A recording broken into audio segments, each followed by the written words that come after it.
নমস্কার। কবি শঙ্খ ঘোষের লেখা কবিতা একলা।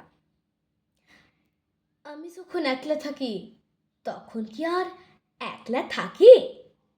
জানো, তখন সঙ্গে থাকে কারা?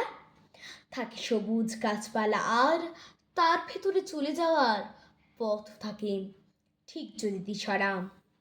একটা আছে কাঠ বিড়ালি, আমার দিকে তাকায় খালি, এদিক ওদিক টানতে থাকে আমায়। যে না তাকে ধরতে যাব, ভুলিয়ে দেয় সব হিসাবও।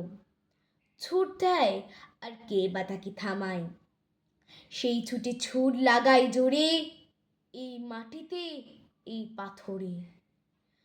মত্ত আশীর্বাদের মতো মাথার ওপর ইতস্তত, গাছের থেকে ঝরতে থাকে পাতা।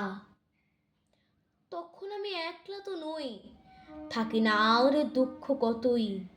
শালবনে বা তালসুপুরের বনে ঘর বাড়ি সব এক হয়ে যায়, চুপ থাকাটাও বাজনা বাজায়। তখন আমার একলা মনের কোণে। নমস্কার।